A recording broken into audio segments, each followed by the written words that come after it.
Turquia de hoje é uma fascinante mistura de grandes e agitadas cidades e áreas agrícolas férteis e ricas, onde as uvas crescem sob o céu azul. Seu povo é trabalhador e receptivo aos estrangeiros. Os turistas vêm aqui para conhecerem cidades da história bíblica ou para percorrerem locais que um dia dominaram a paisagem da antiga Anatólia.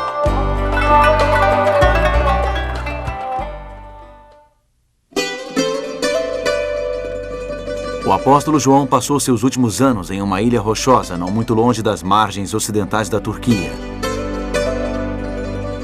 Desta ilha, ele escreveu aos novos cristãos de 7 grandes centros. Muitos estavam sofrendo perseguição e opressão por parte do Império Romano. Hoje visitaremos as ruínas da antiga Laodiceia e conheceremos mais uma das cartas de uma ilha solitária. Nós viemos até a cidade de Istambul e ao Grande Bazar, seguindo uma série de cartas enviadas a esta parte do mundo, então chamada de Ásia Menor.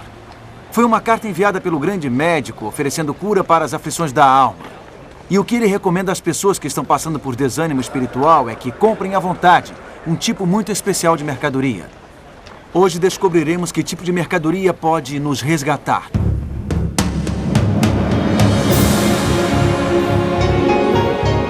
Ele permaneceu através dos tempos. O livro de Deus, a Bíblia.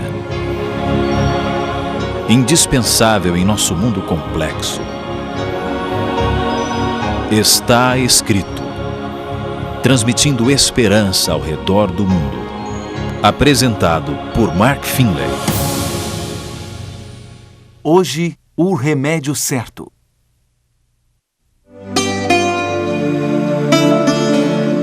No livro do Apocalipse, encontramos esta série de mensagens enviadas por Jesus Cristo e registradas pelo apóstolo João, aqui na ilha de Patmos. João teve uma visão do próprio Jesus enquanto era prisioneiro do Império Romano. Essas cartas foram dirigidas a 7 igrejas na parte ocidental do que hoje é a Turquia. A última carta foi para a cidade de Laodiceia. Não resta muita coisa de Laodiceia hoje em dia, mas Laodiceia deve ter sido uma cidade e tanto. Era um importante centro comercial e bancário na Ásia Menor. A cidade ficou tão rica que, quando foi destruída por um terremoto no ano de 60 d.C., seus cidadãos recusaram a ajuda romana e a reconstruíram com recursos próprios. A carta em Apocalipse, enviada por João a esta próspera cidade, chegou aqui quando ela estava em processo de reconstrução. A cidade só se transformou em ruínas mais tarde, quando os turcos otomanos a destruíram no século XIII. Eu estou sentado aqui em um antigo aqueduto romano em Hierópolis, cruzando o vale de Laodiceia. Vamos observar com atenção o que esta carta diz, porque ela aborda um problema espiritual, um tormento da alma que aflige quase todos nós em algum momento de nossa vida. Ela se encontra no 3º capítulo do Apocalipse. A carta começa com o diagnóstico do problema. Isto é o que o grande médico observa em Laodiceia. Em Apocalipse, capítulo 3, e versículos 15 e 16. Conheço as tuas obras, que nem és frio nem quente. Quem dera fosses frio ou quente. Assim, porque és morno e nem és quente nem frio, estou a ponto de vomitar-te da minha boca. Jesus Cristo usa uma metáfora para descrever um problema espiritual. Água morna. Água que não é quente nem fria. Não é quente o suficiente para oferecer um bom banho. E não é frio o suficiente para ser agradável de beber. É algo que causa náusea. Do que o médico está falando? Complacência, indiferença. Os laodiceanos não eram quentes, não tinham um destacado fervor espiritual. Eles não tinham aquela paixão por conhecer a Deus. Mas eles também não eram frios. Eles não haviam rejeitado a Deus. Eles não estavam pensando em seguir outro caminho. Eles eram mornos. Eles tinham suficiente vida espiritual para deixá-los confortáveis, mas não o suficiente para serem fervorosos. Eles não podiam ser considerados santos. Não podiam ser enquadrados como pecadores. Esta água é realmente morna. Há um motivo para Jesus ter escolhido a metáfora da água morna. A cidade de Laodiceia não possuía abastecimento de água local, nenhum córrego de águas límpidas, nenhum manancial. A água tinha de ser trazida por meio de aquedutos. Uma cidade próxima rival, no entanto, tinha uma fonte de água que a tornou famosa por toda a Ásia Menor. Era um lugar chamado Hierópolis, muito visitado pelos cidadãos de Laodiceia. Hierópolis possuía uma série de fontes de águas termais ricas em minerais especiais. É possível visitá-las hoje. A água aqui, rica em sais de cálcio, deixava depósitos brancos conforme descia pelas encostas. Estes depósitos de formas peculiares são chamados travertinos. Hoje o local se chama Pamukkale, que significa castelo de algodão, e é um ponto turístico muito visitado. Hierópolis transformou-se em um verdadeiro spa de saúde nos tempos antigos. Pessoas com todos os tipos de males vinham até estas fontes minerais em busca de cura. Parecia haver algo mágico neste lugar. As águas quentes e calmantes de Hierópolis ofereciam aos aflitos um pedacinho do céu. Puxa, é quentinha mesmo e é muito agradável. Este é um incrível anfiteatro aqui em Laodiceia. Em noites quentes de verão, mais de 20 mil pessoas lotavam o local para assistir a uma peça ou ouvir um concerto. Podiam olhar ao longo do vale e ver Hierópolis com suas fontes de águas termais. A água que vinha de Hierópolis para Laodiceia, através de aquedutos, não chegava quente. A aparentemente miraculosa água mineral transformava-se em algo morno que dava vontade de cuspir fora da boca. E as águas de uma fonte fresca e límpida, ao atravessarem os aquedutos debaixo do sol, perdiam sua temperatura refrescante também. Nem quente, nem fria. Os crentes em Laodiceia se tornaram acomodados e autossuficientes. Eles não achavam que precisavam de uma visita do médico divino. E então Cristo teve de usar uma imagem impactante para tentar despertá-los, para fazê-los enxergar seu tormento, sua doença. Ele disse: "Vocês acham que tudo está bem, mas na verdade vocês se tornaram algo que tenho vontade de cuspir fora da boca. Sejam quentes ou sejam frios. Sejam uma coisa ou sejam outra. Mas, por favor, não sejam mornos e indiferentes." Em Apocalipse capítulo 3, podemos ver que Jesus foi um pouco mais a fundo em seu diagnóstico. Ele definiu a doença em detalhes. Veja no versículo 17. "Pois dizes, estou rico e abastado, e não preciso de coisa alguma, e nem sabes que tu és infeliz, sim, miserável, pobre, cego e nu." Eu sou rico e não preciso de nada. Era assim que os laodiceanos pensavam. Era isso que eles diziam a si mesmos. Evidentemente, os cristãos nesta cidade participavam da prosperidade geral. Eles não estavam sofrendo discriminação, não estavam sofrendo perseguição. Isso era muito bom. Mas os laodiceanos também não sentiam-se empolgados com o Evangelho. Não era relevante para eles. A boa nova de Jesus Cristo havia se tornado algo comum. O materialismo estava começando a entorpecer os seus sentidos. A agitação da vida diária estava começando a neutralizar seus valores espirituais. À primeira vista, viver confortavelmente não parece uma coisa tão terrível. Achamos não ser algo perigoso. Não posso satisfazer os meus desejos? O que há de errado em estar bem financeiramente? O que há de errado em se alegrar com o que você conquista? A resposta é absolutamente nada, a não ser quando você é pobre, cego e nu e nem se dá conta disso. O problema é quando você está passando fome, mas acha que está saciado. O problema é quando está cego, mas acha que enxerga. Para entender o dilema que essas pessoas em Laodiceia enfrentavam, vou levá-lo a um dos lugares mais confortáveis do mundo. Um dos mais sofisticados lugares da Terra.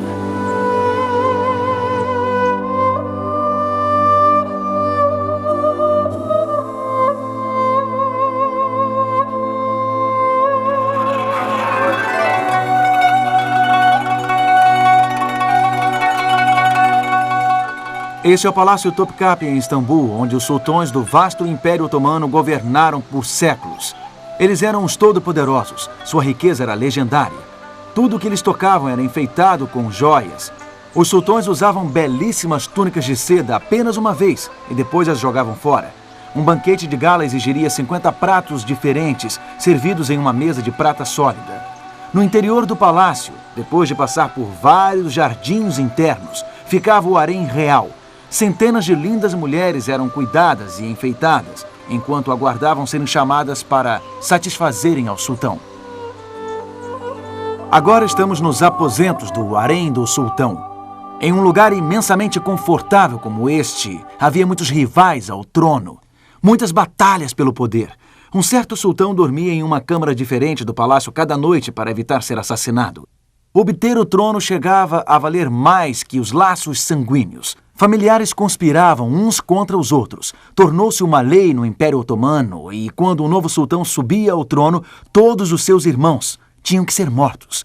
Esta prática sanguinária finalmente provocou indignação quando um sultão mandou matar até a seus irmãos que ainda eram crianças. Os oficiais decidiram que seria melhor aprisionar os irmãos mais novos do rei. Eles eram mantidos em vários quartos em cima do harém, os quais vieram a ser chamados de gaiola dourada. Alguns eram mantidos ali por toda a vida. Eles desfrutavam dos luxos do Palácio Real. Eles tinham criados à sua disposição. Todas as suas exigências eram atendidas. Eles não precisavam de nada. E também havia chance de um deles se tornar sultão, caso o irmão no trono morresse. Mas algo acontecia com aqueles garotos que se tornavam adultos dentro da gaiola dourada. Algo acontecia com eles em seu confortável isolamento. Eles perdiam o rumo, perdiam a identidade, perdiam acima de tudo a compaixão. Deli Ibrahim tornou-se sultão após 22 anos na gaiola dourada. Ele sofria de extrema paranoia. Uma vez mandou afogar 200 concubinas no mar de Bósforo. Outro homem que surgiu da gaiola dourada, Osman II, às vezes usava prisioneiros de guerra como alvos vivos de arco e flecha. Quando um príncipe chamado Mustafa saiu de lá após 14 longos anos, ele estava totalmente louco. A grande maioria dos sultões que saíram da gaiola dourada eram ineficientes, corruptos ou loucos. Eles eram consumidos por intrigas do palácio. Eles tinham dificuldade em lidar com problemas fora do seu luxuoso palácio.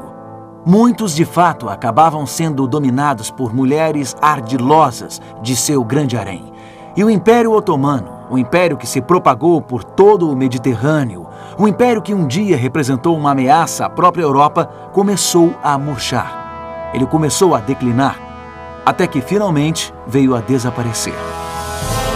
Isto é o que acontece conosco quando ficamos autossuficientes demais, quando não somos nem quentes nem frios. Aquilo que mais valorizamos acaba escapando pelos dedos. A fé e os valores que deram a nossas vidas rumo podem começar a desaparecer. Existe perigo na gaiola dourada. Existe perigo em chegar a pensar que não precisamos de nada. Podemos acabar pobres, cegos e nus, porque nossa vida espiritual se enfraqueceu. E nem percebemos. Este foi o problema que o grande médico diagnosticou em sua carta à igreja, em Laodiceia. Esta é uma carta especialmente importante porque Laodiceia, a sétima igreja, representa a igreja de hoje. Esta carta faz parte da descrição que Deus fez de seu povo ao longo da história. A palavra Laodiceia significa um povo julgado. Esta igreja é a igreja que existirá antes da vinda de Jesus. É a igreja que existirá no tempo do julgamento. Infelizmente, os laodiceanos são mornos ou autossuficientes, indiferentes. Vivendo no mais emocionante período da história do mundo, eles deixam de captar a urgência do momento. Eles deixam de entender o significado da ocasião. A última igreja de Cristo, Laodiceia, encontra-se a um passo da eternidade. E, no entanto, adormece confortavelmente em sua morna complacência. Ela vive nos últimos dias da história, mas não consegue reconhecer a importância do tempo em que está vivendo. Cristo está batendo na porta do coração de Laodiceia. Ele faz um apelo para que ela acorde, para que ela entregue a sua vida a Ele, para que aproveite a oportunidade do momento, para que proclame a palavra do Senhor e prepare o mundo para a sua breve volta. Então, qual é o remédio recomendado para curar os males de Laodiceia? O que nós podemos fazer em relação à mornidão em nossas próprias vidas cristãs? Será que podemos reverter esse lento e constante declínio? Sim, o grande médico oferece um remédio. O que ele nos diz, surpreendentemente, é para sairmos e comprarmos 3 coisas. Ir às compras não é a primeira coisa que vem à mente quando pensamos em remédios espirituais. Ainda que seja comum irmos ao shopping para curar a tristeza. Mas o grande médico tem em mente um tipo de compra muito especial, uma ida às compras especialmente planejada para aqueles que pensam que não precisam de nada. Este trigo dourado está quase pronto para a colheita, aqui nos campos de Laodiceia. Isto me lembra do julgamento final e da colheita a ser feita por Cristo. Faz-me lembrar também de uma prescrição que o próprio Jesus Cristo deu no capítulo 3 do livro do Apocalipse, no verso 18. Aconselho-te que de mim compres ouro refinado pelo fogo para te enriqueceres, vestiduras brancas para te vestires, a fim de que não seja manifesta a vergonha da tua nudez, e colírio para ungires os olhos, a fim de que vejam.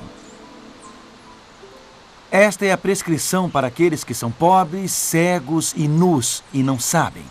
Esta prescrição é para os mornos. Ela nos mostra uma saída para a letargia espiritual. Ela nos mostra como almas adormecidas podem ser reavivadas. Portanto, esses itens que Jesus pede que compremos devem ser, de fato, remédios poderosos. Eles devem ser potentes. Vejamos exatamente o que o grande médico quis dizer com esse ouro, essas vestiduras brancas e esse colírio. Jesus diz em primeiro lugar, compres de mim ouro refinado pelo fogo. O que isso significa?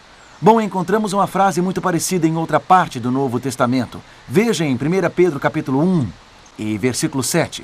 O apóstolo ora pelos crentes, para que uma vez confirmado o valor da vossa fé, muito mais preciosa do que o ouro perecível, mesmo apurado por fogo, redundem em louvor, glória e honra na revelação de Jesus Cristo.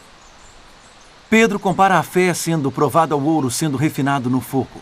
E ele acrescenta que a fé é muito mais valiosa do que o ouro porque ela não perece. Pedro está dizendo que a fé é uma qualidade inestimável que merece ser desenvolvida. Ela deve ser refinada. E é isso que Jesus está conclamando os autossuficientes comprarem. Invista na fé. Invista na confiança. Quando nos sentimos muito confortáveis e só pensamos em nós mesmos, quando vivemos cercados por confortos materiais, é fácil começar a pensar na fé como algo muito intangível. Ao termos muitas coisas tangíveis, coisas que consideramos como prosperidade, bênçãos materiais, podemos achar que não precisamos tanto assim de fé. Deixamos de transpor as coisas humanas em busca do divino, de transpor as fronteiras da segurança, de nos arriscar. Deixamos de orar, de estudar a Bíblia, de lutar por Deus, de aprofundar nossos valores espirituais. Mas Jesus está dizendo, acorde, você está desesperadamente pobre, sem fé. Ela não é etérea. A fé é tão sólida quanto o ouro. É tão tangível quanto os tesouros que as pessoas disputam no grande bazar de Istambul. Ela é mais valiosa do que qualquer tesouro de ouro que possamos comprar e colocar em nossas casas. Podemos passar a vida toda em busca de vários tipos de bugigangas brilhantes, mas as coisas mais importantes da vida escorregarão por nossos dedos, a menos que a gente invista na fé, em estabelecer uma firme conexão com Deus. Essa joia é muito linda. Como sair da letargia espiritual? Primeiro, dê um passo em direção da fé. Transponha as fronteiras do seu conformismo. Assuma um novo desafio em nome de Jesus. Agora vamos ver a segunda coisa que o grande médico prescreve. Vestiduras brancas. Precisamos vestir nossa nudez com vestiduras brancas. O que isso significa? Esta mesma imagem aparece em Apocalipse capítulo 7. João descreve uma cena gloriosa no céu. Um grande grupo de indivíduos redimidos estão animados, louvando a Deus. E João vê que todos eles estão vestidos de vestiduras brancas. Alguém explica em Apocalipse capítulo 7 e versículo 14. Estes são os que vêm da grande tribulação. Lavaram suas vestiduras e as alvejaram no sangue do Cordeiro. No Novo Testamento, as vestiduras brancas são um símbolo da justiça, de aceitação diante de Deus. Essas vestiduras ficaram brancas pelo sangue do Cordeiro, Jesus Cristo. Em outras palavras, os seres humanos pecadores são declarados justos quando aceitam o que Jesus fez na cruz por eles, quando aceitam sua vida perfeita, derramada por eles, como uma expiação pelo pecado. É assim que somos justificados perante um Deus santo. É assim que somos declarados justos perante um Deus santo. Então, o que Jesus está dizendo aos autossuficientes é para comprarem esta vestidura branca para cobrir sua nudez. Os mornos esqueceram-se da gloriosa boa nova. Eles tinham se esquecido do quanto eles precisam de um Salvador. Eles tinham se esquecido do preço para resgatar-nos da tragédia do pecado. Nós perdemos o vigor na vida espiritual. Nos tornamos mornos quando nos esquecemos de como fomos justificados diante de Deus. Isto começa a parecer abstrato e distante. Mas o que Jesus nos diz é que este evangelho é tão básico quanto o vestuário, tão básico quanto a camisa que usamos. Estamos nus e precisamos ser cobertos. A vestidura branca que Jesus nos oferece, sua justiça, é essencial para a nossa segurança. Como sair da letargia espiritual? Valorize esta graça tão cara. Não considere algo comum. Perceba o quanto você necessita da graça que vem através da cruz. Agora vamos examinar mais uma coisa que o grande médico prescreve. Ele conclama os autossuficientes a adquirirem também um colírio para ungires os olhos a fim de que vejas. A que ele está se referindo? No Novo Testamento é o Espírito Santo que costuma ser indicado como aquele que abre os olhos do homem, que nos ajuda a entender. O próprio Jesus fez esta promessa aos seus seguidores em João capítulo 16 e versículo 13. Quando vier, porém, o Espírito da verdade, ele vos guiará a toda a verdade. É o Espírito que ilumina, é o Espírito que convence. Jesus está dizendo aos autossuficientes: vocês precisam do Espírito Santo, precisam ser iluminados pelo Espírito Santo. Acham que enxergam, mas na verdade são cegos. É fácil deixarmos de enxergar quando estamos confortáveis. É fácil dizermos a nós mesmos pequenas mentiras e sairmos impunes. E quando achamos que não precisamos de nada, é fácil pensar no Espírito Santo como um acessório. O que Jesus está dizendo é que o Espírito Santo é tão necessário quanto enxergar. Ele faz parte do remédio essencial para nossas almas. Mais importante que qualquer unguento que possamos encontrar em uma loja exótica. Mais importante do que qualquer remédio que nos prometa uma visão perfeita. O Espírito Santo é aquele que pode nos fazer enxergar dentro de nossos corações. Esta é a prescrição do grande médico. Uma prescrição para a letargia espiritual. Temos que perceber que a fé é tão sólida quanto o ouro. Nós temos que valorizar o fato de que o ato salvador de Cristo é tão básico quanto o vestuário. Precisamos saber que o Espírito Santo é tão necessário quanto a visão. Estas mercadorias vão nos despertar e revigorar nossa alma. Os remédios de Cristo são mais poderosos do que qualquer coisa que o povo da Ásia Menor encontrava quando vinha até Hierópolis. É mais potente do que qualquer componente dessas águas minerais. O remédio de Cristo penetra profundamente em nosso ser. E tem mais um fato maravilhoso que você precisa saber sobre a prescrição de Cristo. Encontramos o remédio de Jesus